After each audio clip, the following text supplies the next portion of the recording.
gentlemen, please rise as the family enters the chapel.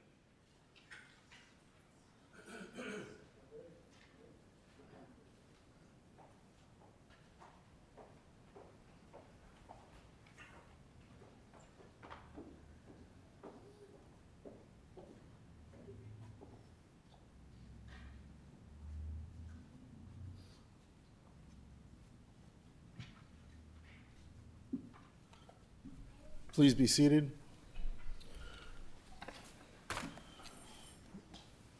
In just a moment, we're going to begin the funeral services. Rabbi Philip Sherman from Congregation B'nai Jehoshua Beth Elohim will be officiating.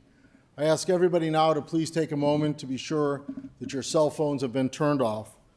And we are humbled and honored to have the honor guard from the United States Armed Forces for taps and to present the flag in honor of Eugene A. Guetzow's service to our country.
It's at this time we're going to begin the funeral ceremony.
This morning,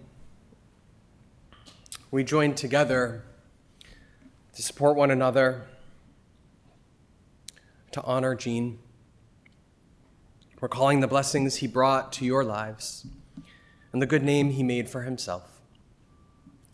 And as we gather today to remember, we do so with a heart broken but full. A world different because he was in it, and certainly because he is no longer with us in body. May Gene's memory be bound up with goodness and comfort, with smiles and an abundance of love. And even in the suddenness of his death, at this time of great sadness, it is important that we come together to lift up his memory and celebrate his life. Today we remember the beauties and simple marvels of Gene's life.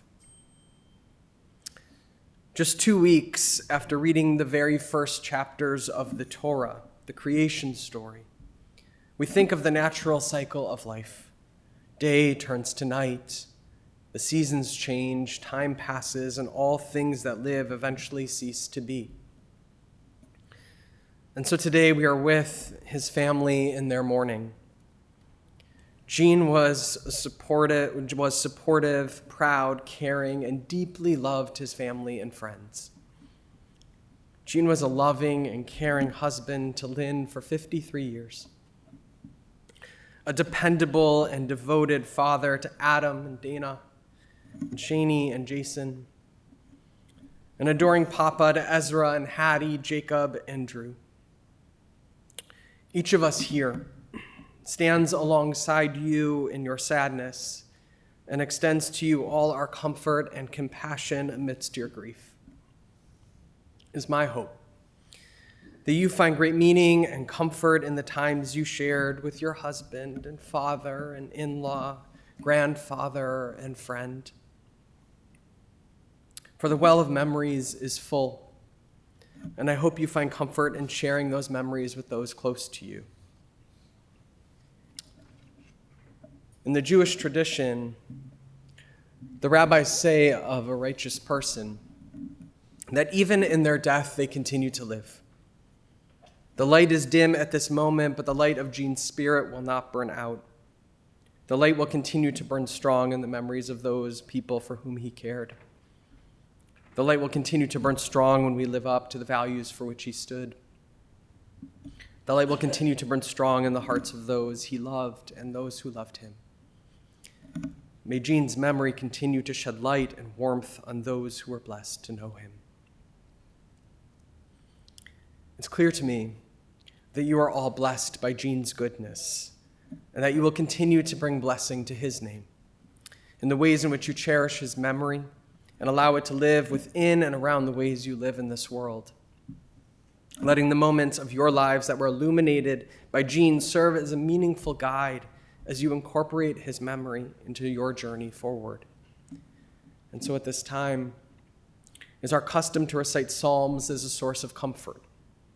For these words have the power of lifting up memory and invoking comfort as we remember Gene. Psalm 15. Adonai mi yagur be'ohalecha mi yishkom bahar kodshecha, holech tamim ufo'el tzedek v'dover emet bilvavo. Adonai, who may abide in your house? Who may dwell in your holy mountain? Those who are upright, who do justly, who speak the truth within their hearts, who do not slander others or wrong them or bring shame upon them, who scorn the lawless but honor those who revere God, who give their word and come what may do not retract, who do not exploit others, who do not take bribes. Those who live in this way shall never be shaken.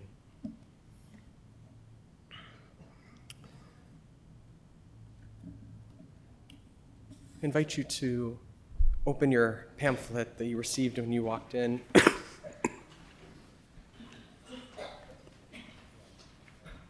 It's customary to read words of Psalm 23. And so let us join together. The Lord is my shepherd, I shall not want. He maketh me to lie down in green pastures. He leadeth me beside the still waters. He restoreth my soul.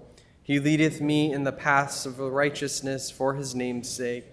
Yea, though I walk through the valley of the shadow of death, I will fear no evil, for thou art with me.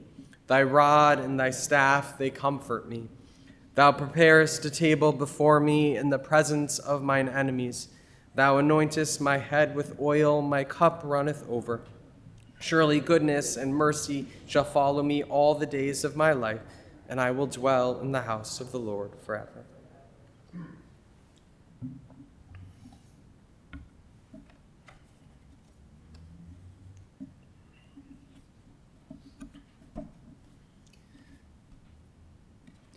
Mizmor leDavid, Adonai roi lo hechsar, Bihino deshe yahar bitzeni, al me menuchot inaleni. Nafshi yeshovev,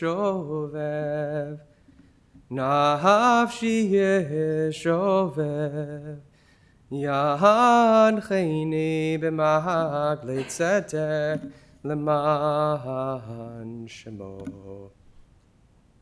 Gam ki helech b'Guetzow mavet, lo yara ki ata imadi, shivtecha umishantecha, shivtecha umishantecha, hema yenachamuni. Taroch lefanai shulchan, taroch lefanai shulchan, taroch lefanai shulchan, neged zorai, dishanta v'shemen roshi, dishanta v'shemen roshi. Dishanta v'shemen roshi, kol sirevaya. Ach tov v'chesed, yirdefuni kol yemei chayai, V'shavti b'veit Adonai, V'shavti b'veit Adonai, le'orech yamim. In the rising of the sun and its going down, you will remember him. In the blowing of the wind and in the chill of winter, you will remember him. In the opening buds and in the rebirth of spring, you will remember him. In the blueness of the sky and in the warmth of summer, you will remember him. In the rustling of the leaves and in the beauty of autumn, you will remember him. In the beginning of the year and when it ends, you will remember him. When you are weary and in need of strength, you will remember him. When you are lost and sick at heart, you will remember him. When you have joys you yearn to share, you will remember him. And so long as you live, he too shall live, for he is now a part of us as we remember him. So at this time, I want to invite Adam forward to offer some words of eulogy and memory.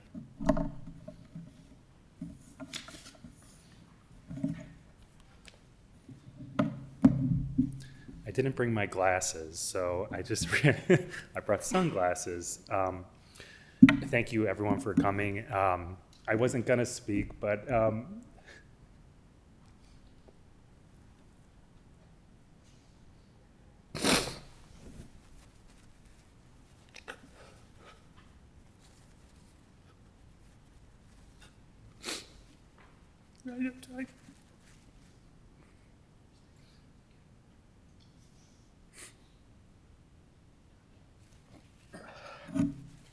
sorry. First, I wanted to thank Rabbi Sherman. What he didn't say, Philip has known me since I was 17, and he's not my rabbi, and he jumped and got here and did this for us. Very thankful.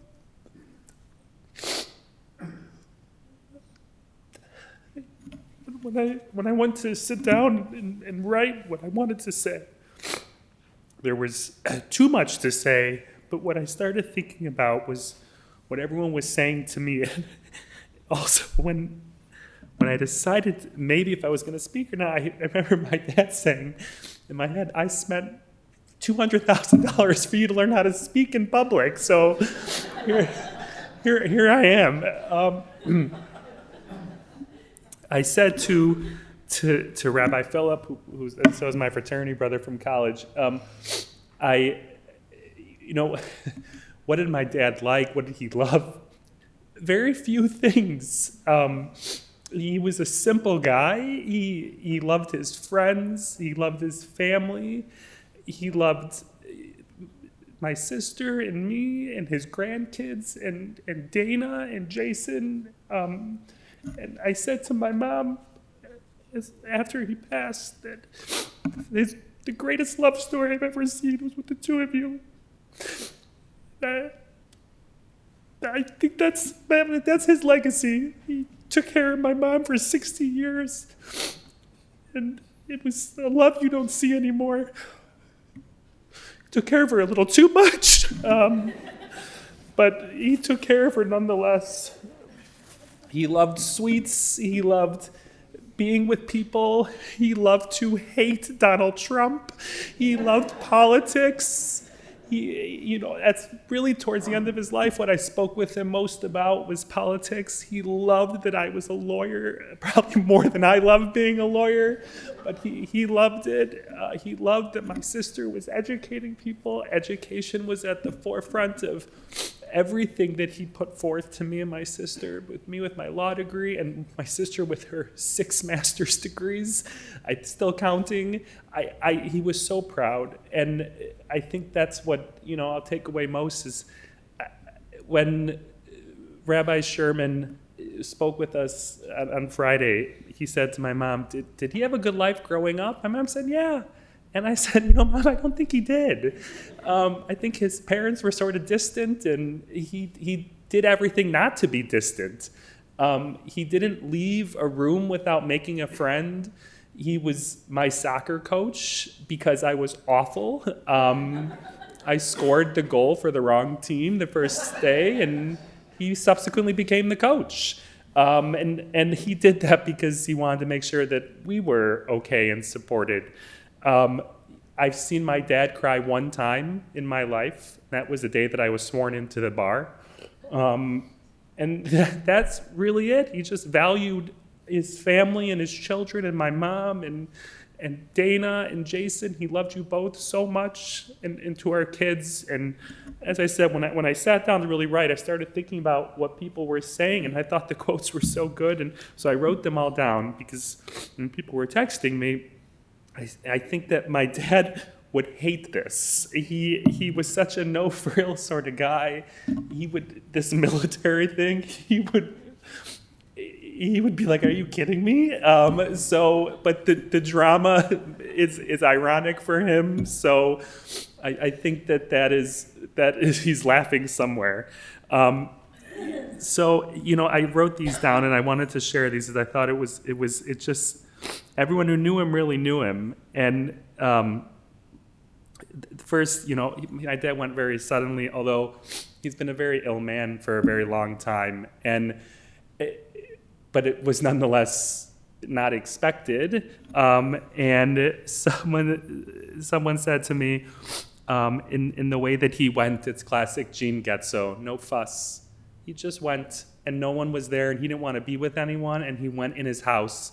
My parents loved their house more so than you probably could love a thing, but they loved it. They built it together, and I think that's because my dad didn't have that growing up, and he was so proud of what he built and raised us in, and he got to go peacefully in his house. He also went, on my mom's birthday, and my aunt said to me, it was the greatest birthday gift he could have given your mom. My aunt's also my mom's twin, so it was her birthday too, but it was the greatest gift, in so much as that for the past 3 years, my mom has every day worried about him, has not really lived her life, and it's not because he wanted that, but that was their love. They wanted to make sure each other were okay. Codependent, they shared a Portillo's Italian beef every Friday night and a Potbelly's sandwich every Friday afternoon. My dad hated it, but he still ate it. He got, and I will leave you in this, he got food poisoning about 4 weeks ago from Potbelly's, and my mom wanted to go the next week, and he went. So if that tells you anything, he was just such a simple guy. He left a room, like I said, with friends that he didn't have before. He kept a close circle. His friends meant a lot to him, and they were very good to him. The other thing that I think is important to know about him is that he didn't understand evil. It was something that he couldn't resonate with, and I think that's why he hated certain politicians. But he couldn't understand evil. And as many of you know in this room, our family was unfortunately in a very unfortunate situation a few years ago. And while bullets were flying at us, I was with my father, and my dad said, "It's going to be okay. What will be is what will be." And I looked at him as we were hiding, and I said, "Are you scared?" He said, "No, I'm not scared, because it's going to be okay, and what will be is what's going to be." And that is how he lived his life. My mom said, "Adam, you and I are such glass is half empty people." I don't think I am. I think I'm more glass is half full with a spike of anxiety. But I think that my dad really, he lived his life, and everything was okay. He lost his job the day before my bar mitzvah. We went forward with it, with a party that I'm sure my parents are still paying off. and I'm sure we'll learn about this as we go through their income. But, these are things that he did. He just moved forward. Nothing really bothered him. He just sort of got up and moved forward. I was on the phone with him a few moments before he passed, and he said he wasn't feeling good. And I said, "Do you want me to my mom was having lunch with her girlfriends. "Do you want me to call Mom?" And he said to me, "Don't you dare." And because he didn't want to bother. He just never wanted to be a bother to anyone. And I think that's just how he lived his life. He just didn't want to be a bother. He wanted everyone to be okay. And the last few years have been really rough on him. He sort of lost his ability to walk. And he was the person we went to for everything. If I got lost, I called my dad. If I needed money, I called my dad. If I needed something fixed in the house, I called my dad. If I needed someone to go to my son's preschool parent day because I couldn't go and he had to develop an art project. He did it. He did it. My mom, was there too, but my dad really enjoyed it. He was sort of the schlepper. You just sort of, let's go, Dad, we got to do this, we got to do that. And he just schlepped along and was there and did everything that anyone asked him to do. And I think that is a memory that I think most people have him. They can just call him and he would be there. And I think that ultimately, again, he would not like this. This would be not for him. It's too much production, you would say. Just get to it. Although it was touching to see the military. My parents got married early in life. I had my sister and I much later in life, and I didn't know my dad when he was in the military, but it was a very important part of his life, and it was a huge part of his life that he sort of kept, I think, from us intentionally, or didn't think it was something he wanted for me or my sister. But as he got older, I think he expressed more of his memories from that. He would talk to our children about it. And if he came to our house, he would fight with my son and with my sister's son Jacob about turning on the History Channel, because he loved it. He loved the History Channel. He loved watching World War II movies. And I would say to him, and my mom would say, "Gene, turn it off. It's depressing." And he would say, "But it's life." And and he didn't find it depressing. I don't know how he didn't, but he didn't find it depressing. And he would be so touched by everyone that was here. He kept a very close circle, very, very, very close and small circle intentionally. He didn't like fuss. He didn't like fuss. He was an only child. And the cousins and aunts that he cared about that he didn't see a lot are here, and I know that would mean a lot to him as well. There's just a few more quotes that people sent to me, and I think it's particularly with my dad. If you know my sister and I, and Dana and Jason, we're a very close family, and someone said this, and I want to end on this. I thought it was a lovely quote, and it's true, and our good friend says this all the time, and I think it's just a lovely quote because it means so much. Just said the good part, and there's not good parts, but there are good parts to some extent, is that there's nothing left unsaid. He knew how much we loved him, and I knew how much he loved us. And there's nothing left unsaid, and I think a lot of people can't say that. There's no drama. He never had any drama, and there's nothing left unsaid between anyone in my family or any of his friends, and everyone knew exactly how he felt, and he knew how they felt. I will say, I'll leave on this. When we told my son, who's not here because he's having a very difficult time with this, when he was trying to resonate, he just said, "But I just loved him so much." And I think that's, we just loved him so much, Dad. We just did. We just loved him so much, and it will be I don't think the grief goes away, but, the expressions of our love for him will stay with us, and he'll be there, and Mom, you're going to be okay. Thank you, everyone.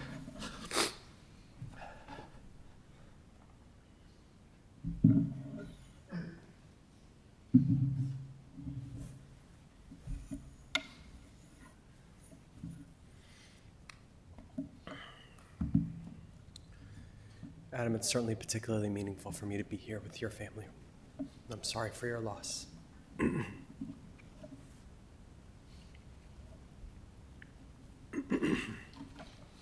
So when I gathered with Gene's family the other day, Lynn shared with me that just a week ago, they were in their basement going through some of the many things that Gene held on to. Gene loved saving things. And so as he and Lynn were looking at pictures and mementos that Gene had saved, Lynn asked, "What is all of this?" And Gene quickly responded without hesitation, "These are memories." These are memories. Of all the things you shared, this one simple sentence felt so powerful. What a way to live a life, that everything and every opportunity is to be remembered, that memories were the things that sustained Gene, and he tried to build them and hold on to them all the time. In so many ways, this idea is one of the essential qualities of a remarkable human being, one who you will remember and treasure forever. Your memories, which you hold on to, are the foundation of comfort and strength amidst this terribly sad time for your family and friends. Gene started collecting memories from early on. He was born in Chicago in early February of 1945. And in his early teens, his family moved to Evanston. And it was there, when he was just 17, that he met Lynn. As a couple, they attended the junior and senior prom, and they built a life together for 60 wonderful years. The memories and family you created and the way he took care of you all these years is truly special. From going out with friends to bowling, you two simply loved each other and did everything together, as Adam said. Daily, he drove you to work, often having to wait for you, and he did so with such love and care in his heart. As you said, he would truly do anything for you. And your love story was beautiful. And I hope that eventually you find comfort in the memories that you shared. Gene, of course, made memories in the Army, in his professional capacity as a purchaser, and most recently being the first face so many saw when they walked into Hillel Torah. You see, we always remember those first encounters with people and places, and this welcoming work at the school gave Gene such meaning and purpose in his retirement, and so much joy to everyone he encountered there. But perhaps there was nothing greater for Gene than making memories with his children and grandchildren. Adam and Shaney talked about Gene being the perfect dad, coach, costume maker, an all-around wonderful person. As Adam said, Gene's father wasn't around much in his childhood, and so Gene was determined to be present for his own children. He helped with homework and enjoyed the simple times together, playing Monopoly or a trivia game or solving a math problem. May your family always remain close and bonded through your father's memory. And of course, we certainly know that being a papa brought Gene the most profound joy that could hardly be contained. He was everything to all of you, and so often the first person you wanted to call to share a special memory or moment. May his memory always live within you. This past Shabbat, we read from Parshat Noach, and in it we read about the ark and the animals and a great flood and chaos swirling around the world. And the rabbis teach us that within the ark there was a margalit, a small ruby or precious stone that illuminated brightly amidst the dark and frightening time. And we learn that one of the many things that sustained Noah and his family during a dark time was this light. This light, we learn, originated at the moment of creation and filled the ark with memories of the possibility of goodness that can be created in this world. Now, Gene was one of those unique individuals that brought such light and blessing through the ways in which he walked in this world, the ways in which he cared for those he loved, the ways in which he extended compassion in this world, and the ways in which he lived his values to teach and share with others. In this way, his life was a true light, a light that now gives you, a light that now lives with you in your hearts. The great Israeli poet Hannah Senesh extended this idea to the lights above when she wrote, "There are stars up above. So far away we only see their light long, long after the star itself is gone. And so it is with people that we loved. Their memories keep shining ever brightly, though their time with us is done. But the stars that light up the darkest night, these are the lights that guide us. As we live our days, these are the ways we remember. Life is certainly a journey filled with memories and blessings, moments of great celebration and certainly of hardship. As you hold on to Gene's memory in this moment, I think of the words of Rabbi Alvin Fine, who wrote, "Birth is a beginning and death a destination, and life is a journey from childhood to maturity and youth to age, from innocence to awareness and ignorance to knowing, from foolishness to discretion and then perhaps to wisdom, from weakness to strength or strength to weakness and often back again, from health to sickness and back we pray to health again, from offense to forgiveness, from loneliness to love, from joy to gratitude, from pain to compassion and grief to understanding, from fear to faith, from defeat to defeat to defeat, until looking backward or ahead, we see that victory lies not at some high place along the way, but in having made the journey, stage by stage, a sacred pilgrimage. Birth is a beginning and death a destination, and life is a journey, a sacred pilgrimage to life everlasting. Zichrono livracha, may Gene's memory be an eternal blessing. This time I'll invite you to please rise.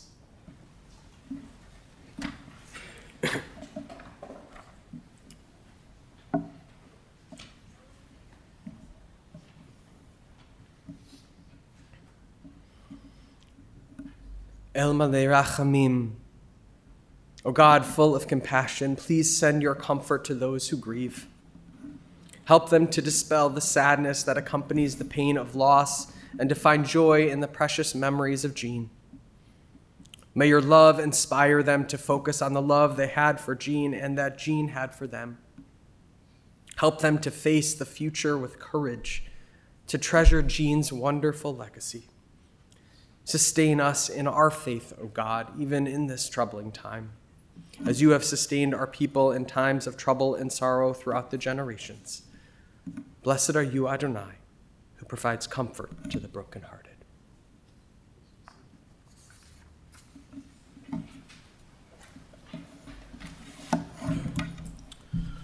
Ladies and gentlemen, the interment service will continue at Memorial Park Cemetery located at 9900 Grosse Pointe Road here in Skokie.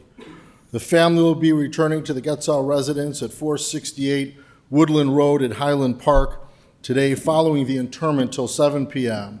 Memorial contributions to Hillel Torah Day School would be appreciated. For those of you who are joining us via live stream, all that information is on our website. And for those who are here, that information is on the service folder. For those of you who will be driving in the funeral procession to the cemetery, the procession will be forming in our parking lot. Please obtain an orange safety funeral sticker to place on the right-hand side of your windshield. Have your bright lights and hazard lights on at all times. For additional measures of safety, we will be providing a car in the back of the procession to hopefully keep other cars from entering the procession. Please use your horn liberally as you're going through the intersections. And please do not speak or text on your cellular phone while driving to the cemetery. At this time, I invite the people who have been asked to serve as pallbearers to come forward as we escort his casket and his family from the chapel, and then you may return to your cars. Please rise.